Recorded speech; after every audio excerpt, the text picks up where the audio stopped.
There's something uniquely strange about the Avatar franchise.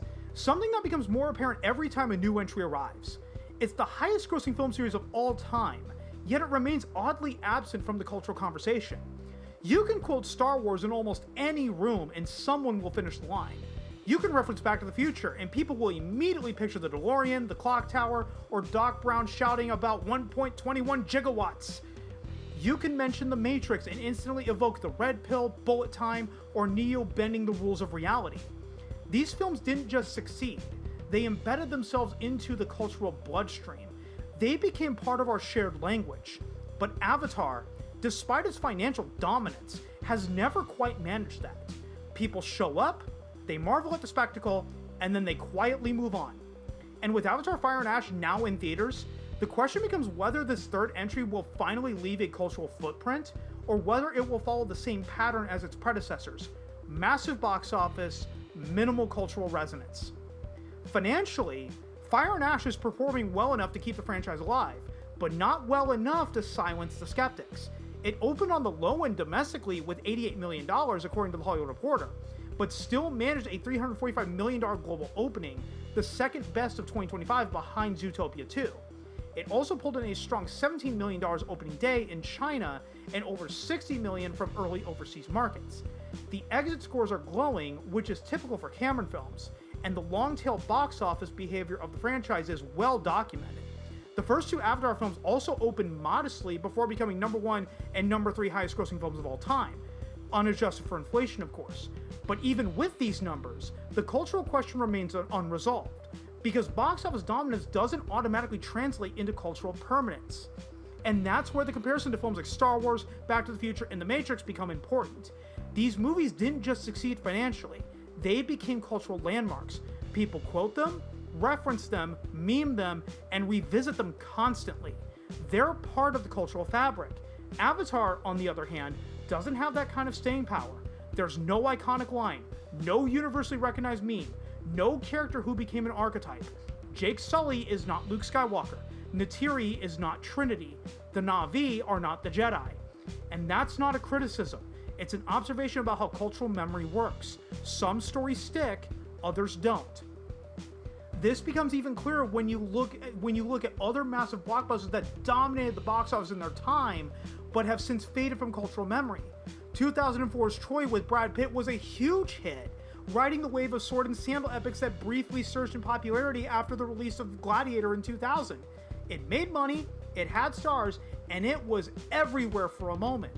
But today, it's rarely discussed.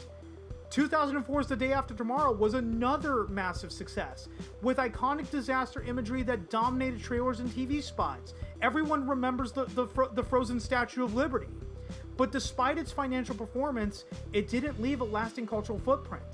And then there's 2003's The Last Samurai, a film that was praised at the time, but faded quickly due to historical inaccuracies and the shifting public perception of Tom Cruise, because you have to remember, boys and girls, back in the early 2000s, Tom Cruise became Mr. Scientology, okay?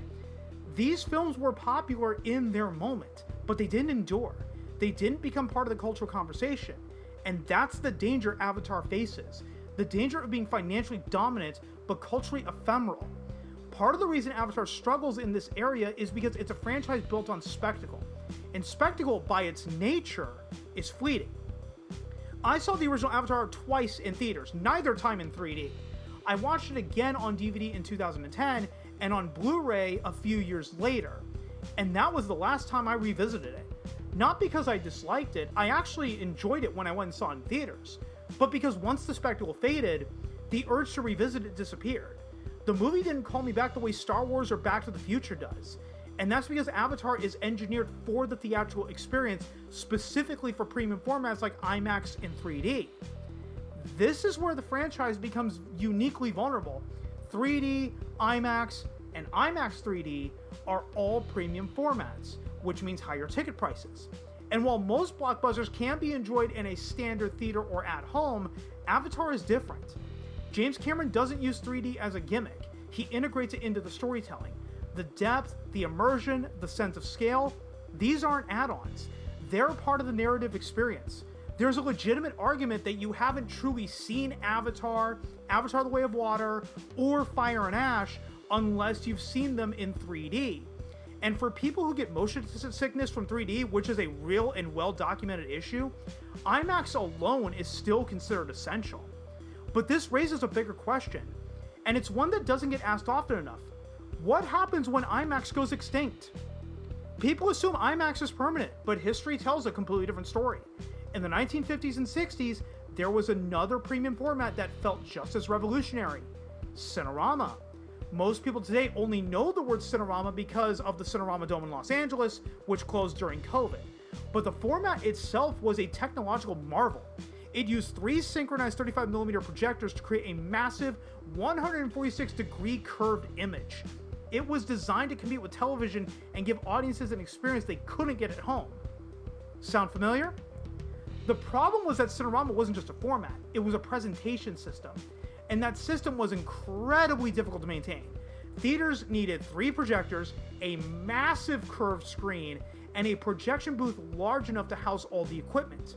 In 1981, only 10% of indoor theaters in the United States had more than 1 screen. The first US multiplex didn't open until 1963, and it only had 2 screens. Modern multiplexes with 16 to 24 screens didn't exist yet, so most theaters simply couldn't support Cinerama, and even the ones that could struggled with synchronization. The 3 projectors had to be perfectly aligned, and digital automation did not exist. Everything was manual. Human error was inevitable. If one projector drifted even slightly, the entire image would warp. And that's before you get into the limitations of film projection itself. Before platter systems were introduced in the late 1970s, film rolls only had about 20 to 25 minutes of footage. Projectionists had to switch between 2 projectors mid-movie using the cigar burn cue mark in the top corner of the screen as a signal. With Cinerama, this complexity was multiplied by 3. It was a logistical nightmare. And by the time platter systems made continuous projection easier, Cinerama was already dying. The last true Cinerama film was projected in 1974, and it was in the UK. It wasn't even in the United States. Quentin Tarantino shot The Hateful Eight in 70mm with Cinerama in mind, but by 2015, no theater on Earth could project it. Cinerama felt permanent, until it wasn't. And that's the cautionary tale for Avatar. If your franchise depends on premium formats to be quote-unquote properly experienced, then your cultural footprint becomes format dependent, and formats die. They always have, they always will. 3D has survived only because it keeps reinventing itself. Okay, the first big 3D push was in the 1950s to compete with television. Then there was a revival in the 1980s. Then there was another revival in the early 2000s with Spy Kids 3, originally called Spy Kids 3D Game Over. And the 2009 revival, obviously led by Avatar, which is what we think of when we think of 3D. But even now, 3D is niche. IMAX is strong today, but so was Cinerama back in 1955, 1956. Theaters evolve, technology evolves, audiences evolve, and if Avatar's identity is tied to a format that may not survive the next 20 years, then its cultural footprint is inherently fragile. But to understand why this fragility matters, it helps to look at how theatrical exhibition has changed over time. Theaters in the 1950s and 60s were not built for formats like Cinerama. They were single-screen venues, often with limited projection space and no infrastructure for complex multi-projector systems. Okay, remember, in 1981, only 10% of indoor theaters in the United States had more than 1 screen. The first US multiplex didn't arrive until 1963, and it only had 2 screens.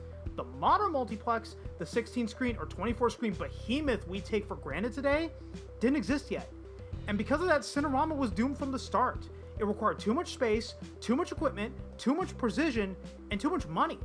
Theaters couldn't justify dedicating 3 projectors to 1 screen when they could show 3 different movies instead. And even if a theater wanted to run Cinerama, the synchronization challenges were immense. The 3 projectors had to be perfectly aligned, and digital automation didn't exist yet. Everything was manual. Projectionists had to monitor all 3 reels constantly, adjusting for drift, heat, and mechanical inconsistencies. If one projector fell even a fraction of a second behind, the image would warp or misalign. And that's before you even consider the limitations of film projection itself. Before plotter systems were introduced in the late 1970s, Film reels only held about 20 to 25 minutes of footage. Projectionists had to switch between 2 projectors mid-movie, using the cigar burn hue mark on the top corner of the screen as a signal. With Cinerama, this complexity was multiplied by 3. It was a logistical nightmare. The platter system eventually solved the reel change problem by allowing projectionists to splice the entire film onto a single horizontal platter, enabling continuous projection without interruptions. But by the time platter systems became widespread, Cinerama was already dead. The last true Cinerama film was projected in 1974. Quentin Tarantino shot The Hateful Eight in 70mm with Cinerama in mind, but by 2015, no theater on Earth could project it. A preservationist in Calgary is trying to save the format by doing it digitally, but realistically, it's gone. And that's the point. Formats die. They always have, they always will. And if a movie's identity is tied to a format, then its cultural footprint becomes vulnerable. This brings us back to Avatar. The franchise is built on spectacle, on immersion, on scale, on the kind of visual experience that only premium formats can deliver. And that's not inherently a bad thing. Cameron is a master of spectacle. He understands how to use technology to create awe, but awe fades. Technology ages, formats disappear, and when that happens, what remains? That's the question Avatar has to answer. Because if the spectacle fades and the story doesn't linger, then the cultural footprint becomes shallow. And this is where the comparison to other films becomes even more important. Star Wars endures not because of its special effects, though they were groundbreaking for the time, but because of its characters. Luke, Vader, Leia, Han, Chewie. These characters became archetypes. Their stories resonated. Their journeys mattered.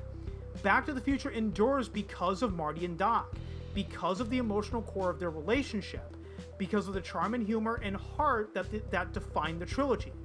The Matrix endures because of Neo, Morpheus, and Trinity, because of the philosophical questions it raises, because of the way it tapped into the anxieties and aspirations of its era. But Avatar doesn't have that. Jake Sully is not Luke Skywalker. Neytiri is not Trinity. The Na'vi are not the Jedi. And that's not a criticism. It's an observation about how cultural memory works. Some stories stick, the others don't. And Avatar, for all its visual brilliance, hasn't produced characters or moments that linger in the cultural imagination. People don't quote it, they don't reference it, they don't meme it, they don't revisit it, they don't revisit the way they revisit the films that truly endure. This becomes even clearer when you look at the history of special effects. There are 2 things that never age in a movie: story and characters. The first thing to age is the special effects. What was considered cutting edge in one era almost always looks dated in the next. Ray Harryhausen's Sinbad films are the perfect example. I love The Seventh Voyage of Sinbad, Golden Voyage, and Sinbad in the Eye of the Tiger. Harryhausen was a master of stop-motion animation. His creatures were marvels of their time. But then Star Wars came along in 1977 and upstaged him. Suddenly, stop-motion looked quaint compared to motion-controlled cameras and optical effects. Harryhausen's final film, 1981's Clash of the Titans, was a swan song for that style of filmmaking. Today, fans like me still admire the artistry, but kids raised on CGI find those movies cheesy. And you can't blame them, because technology evolves. But story and character don't. That's why Star Wars endures. That's why Back to the Future endures. That's why The Matrix endures. These films have emotional cores that transcend their technology. They have characters who resonate across generations.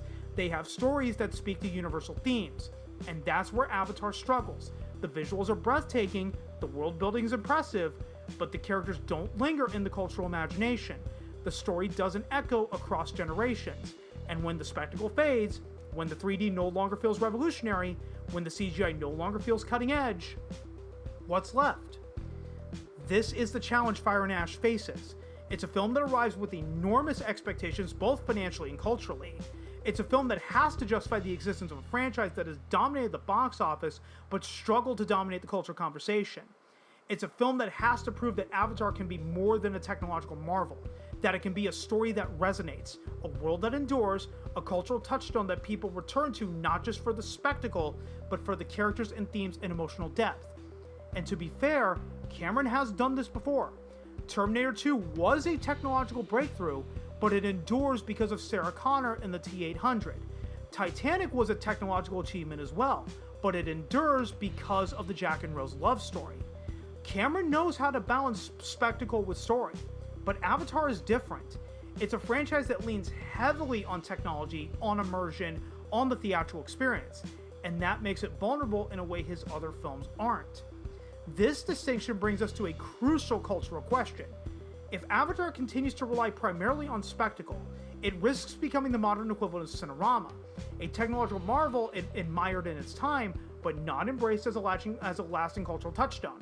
This isn't a critique of Cameron's ambition, rather, it's an acknowledgement of how culture evolves. Spectacle fades, technology ages, formats die, but story and character endure. This becomes even more apparent when you look at how audiences behave today. People revisit films that make them feel something, films that resonate emotionally, films that offer characters they want to spend time with, films that speak to universal themes. That's why Star Wars continues to thrive across the generations. That's why Back to the Future remains beloved decades after its release. That's why The Matrix still sparks philosophical debates. These films offer something beyond spectacle. They offer meaning. They offer identity. They offer emotional connection. But Avatar doesn't have that same emotional anchor. It has awe, it has immersion, it has scale, but awe is fleeting. Immersion fades. Scale becomes normal as technology advances. And when that happens, what remains? That's the question Fire and Ash has to answer. Because if the franchise continues to rely on spectacle alone, then its cultural footprint will remain shallow. It will be admired, but not loved. It will be respected, but not cherished. It will be remembered as a technological achievement, but not as a cultural touchstone. And this is where the box office numbers become both impressive and misleading. Yes, Fire and Ash opened with $345 million globally. Yes, it has glowing exit scores. Yes, it will likely have strong legs, just like the first two films did. But box office dominance doesn't guarantee cultural permanence. Troy was a hit. The Day After Tomorrow was a hit. The Last Samurai was a hit. But they didn't endure. They didn't become part of the cultural conversation. They didn't become films that people revisit, quote, or reference. They were popular in their time, but they didn't leave a lasting mark. And that's the danger Avatar faces. It's a franchise that dominates financially but struggles culturally. It's a franchise that people show up for but don't talk about afterward. It's a franchise that impresses but doesn't resonate. And that's not because the films are bad, they're not. It's because they're built on spectacle, and spectacle alone is not enough to create a cultural footprint. This becomes even clearer when you consider how people watch movies today. The theatrical experience is no longer the default. Streaming has changed everything. People are more selective about what they see in theaters. They're more likely to wait for a film to hit digital or streaming unless it offers something they can't get at home. And that's where Avatar does have an advantage. It offers an experience that truly can't be replicated at home. But that advantage is also a weakness, because if the franchise's identity is tied to the theatrical experience, then its cultural footprint becomes limited to the people who see it in theaters. And as theatrical attendance continues to decline, that footprint becomes smaller and smaller. Meanwhile, films with strong stories and characters thrive on streaming. They get revisited, they get shared, they get quoted, they get memed, they become part of the culture conversation. Avatar doesn't have that same streaming appeal. Watching it at home is a diminished experience. The spectacle doesn't translate, the immersion fades, the scale shrinks, and without those elements, the film doesn't have enough narrative or emotional weight to carry it. This is why the cultural footprint question matters, because if Avatar wants to endure, it has to offer something beyond spectacle. It has to offer characters who resonate. It has to offer stories that linger. It has to offer themes that speak to people. It has to offer something that survives the death of formats, the evolution of technology, and the decline of theatrical attendance. And that's where Fire and Ash finds itself. It's at a crossroads. It's a film that arrives with enormous expectations, both financially and culturally. It's a film that has to justify the existence of a franchise that has dominated the box office, but struggled to dominate the cultural conversation. It's a film that has to prove that Avatar can be more than a technological marvel, that it can be a story that resonates, a world that endures, a cultural touchstone that people return to not just for the spectacle, but for the characters and themes and emotional depth. But whether it succeeds in that mission remains to be seen. The early numbers are strong, but not overwhelming. The audience scores are high, but not definitive. The critical reception is mixed, and the cultural conversation is still quiet. People are talking about the visuals, the runtime, the box office, but not the characters, not the themes, not the story. And that's the challenge Avatar has always faced. It's a franchise that impresses but doesn't resonate. It's a franchise that dominates financially but not culturally. It's a franchise that people see but don't revisit. And that's the paradox at the heart of Avatar. It's the biggest franchise in the world, but also one of the least culturally influential. It's a franchise that pushes technology forward but doesn't push the cultural conversation forward. It's a franchise that creates awe but not attachment. And that's why the question of the cultural footprint is so important. Because if Avatar wants to endure, truly endure, it has to offer something beyond spectacle. It has to offer something that survives the death of formats, the evolution of technology, and the decline of theatrical attendance. In the end, Avatar may be remembered as a technological marvel, a franchise that pushed the boundaries of what cinema could look like, that redefined the theatrical experience, that created a world of unparalleled beauty and scale. But whether it will be remembered as a cultural touchstone, as a story that resonated, as characters that endured, as a world that lived in the hearts and minds of audiences, that remains uncertain. Because spectacle fades, technology ages, formats die. But story and character endure. And until Avatar embraces that truth, its cultural footprint will remain as fragile as the formats it depends on.